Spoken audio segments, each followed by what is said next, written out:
all of the food crops that you enjoy eating today were grown over tens of thousands of years, usually by small-scale farmers that were illiterate and had no knowledge of genetics whatsoever. They would just simply collect the seeds from whatever plants had the traits which they desired. So whatever plants survived long enough to produce seed generally were ones that were resistant to pests and disease and various weather conditions. And then from whatever survived, the farmer would just save the ones from the plants that were the tastiest, had the best texture, stored longest, those whatever factors were important to the individual farmer. So over generations and generations of replanting these types of seeds, the benefit would happen is that this specific strain was perfectly well adapted to that very specific location. That's what is called landrace gardening. So when they developed these land races, they would have something that, like I said, was perfectly adapted to their environment. Now they would then grab their neighbors and nearby people would also have land races, and they'd collect seed and exchange back and forth and introduce some of those genetics, which were very positive plants, and introduce those genetics into their own crop and let them breed with each other and get the benefits from both strains, both their own land races and their neighbors and such. It really was only about 100 years ago with the rise of these huge chemical corporations, and they started telling everybody that you need to buy very specific seeds. And then, well, in order to get that seed, which is not well adapted to your environment to grow, you've got to do all the work to change your environment. So I wanted to give my highest recommendation for this book called Landrace Gardening by Joseph Lofthouse. He outlines in great detail what all this is. But it's really simple reading too. You don't need to know biology and chemistry or nothing. It's just really simple laid out. This is stuff humans have done for tens of thousands of years. It's really simple to do. And I would say the greatest takeaway from this book is he explains that changing the genetics of your crops is way easier than changing the environment around you. But modern humans, for whatever reason, we just like to make things more difficult on ourselves. So in order to get that one plant to grow, we go through all the work of watering it. When there's going to be a frost, we cover it up to take care of it. We shelter it from the wind. If there's a pest on it, we spray it with stuff. All these things, we weed around it. And it's just so much work, where it's so much easier if you just breed your crops to adapt perfectly to your environment, so you don't have to worry about all those things. Now, I think it'll be pretty controversial for me to say amongst the prepper community in that, but I personally think that the single most valuable self-sufficiency skill you can have is seed saving. Now, there's other skills that seem like they're more pressing on a short-term basis. People would bring up, being able to make fire or being able to purify drinking water, things like that. And yes, in an immediate survival situation, you need to know those things. But the thing is they're relatively easy to learn and figure out. I mean, anybody with a little bit of common sense can find a way to make a fire and boil some water. I mean, it's not that hard. Whereas seed saving is something that you kind of need to devote your life to.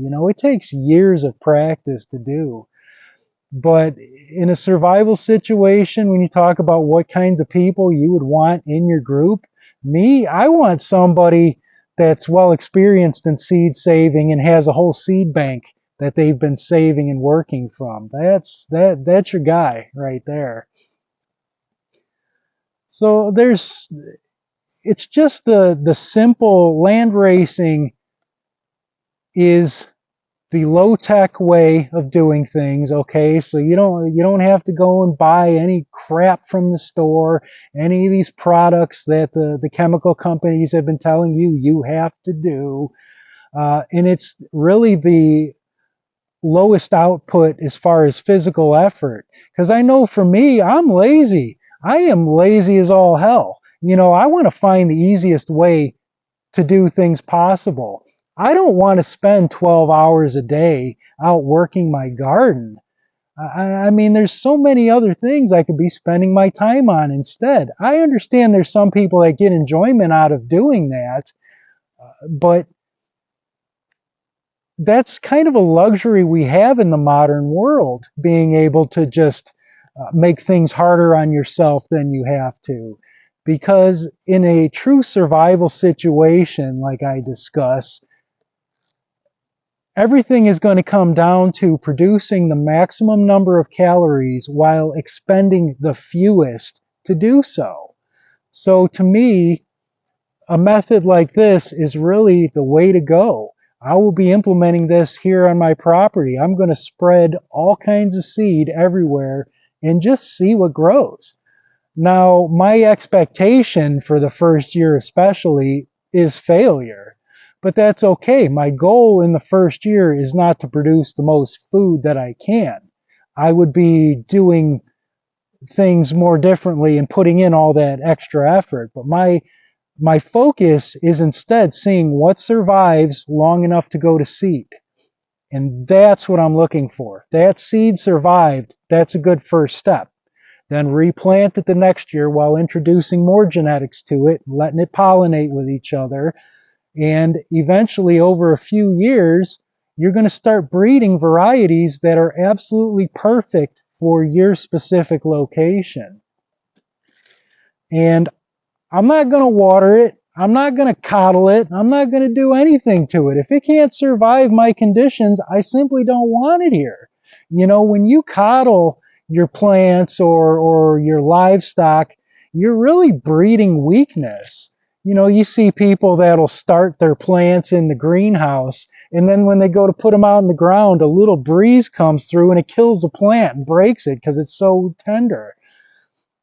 I don't want that. I want plants and animals that are hardy and perfectly suited for my location here. So this book I can't stress enough the importance of this one. And I see a lot of people weeding too, which I never say anything because I don't mean to be rude. But I'm always thinking to myself, what are you doing that for? I don't see it. Most of what people call weeds are actually edible or sometimes medicinal plants. So why pick them?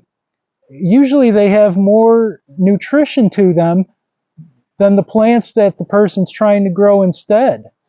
So I'm always a proponent of learning about those weeds and learning to eat them. You look in an ecology book, there is no such thing as a weed. What you call a weed is just simply a plant whose attributes you don't understand yet. So I had done a video on the 5 most important books for wild edible plants. And it's interesting that of all the videos I've done, I believe that's my least watched one. Yet, in my opinion, I think it was the one that was the most informative. I'm the most proud of that one. So if you missed it, I'm going to put a link down in the description below the video so you can check that one out.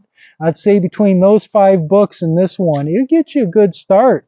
If I plant all of my seed out here and the only thing that comes up is an entire field of weeds, great, mission accomplished. I wanted to grow food, and if that's what happens, a bunch of edible wild food grows, great. That's what I'm looking for. If I get a bunch of pests attacking my food, great. That's going to weed out the stuff that I'm not looking for. If I get a disease hitting my plants, great. I hope so. You know, I welcome pests and disease because it's going to weed out the poor genetics. And whatever does survive is going to be strong, and I'm going to continue that on, and that's going to be the start of my land races here. And I'm going to try to find local people around who also save seed and try to take their seed and breed it in with mine and eventually start developing super strains. You see those named varieties, like if you look in a seed catalog, there's always those named heirlooms. What those were was a land race from some specific location in some specific time.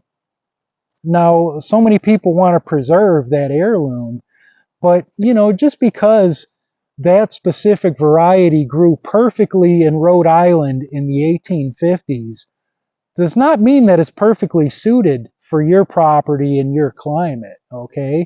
Now, it's great to get those genetics because it obviously, if it's survived this long, people have continued breeding it because it has good features. So take those genetics and add it in and start developing your own land races.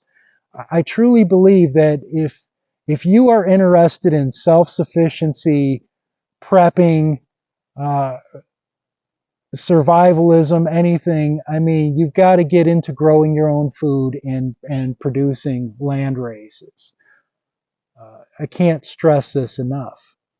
I'd be willing to bet that the majority of people who watch my channel probably believe that the old ways of doing things are typically better than the modern way. So if you do believe that way, ask yourself, why are you still using the modern way of gardening? Just because that's what you're told to do? No, this is the way that's been proven for tens of thousands of years. It worked and brought all the foods that we currently have to us now. And long after all these seed and chemical companies close down and fall apart and poison the earth, this method is still going to be feeding us.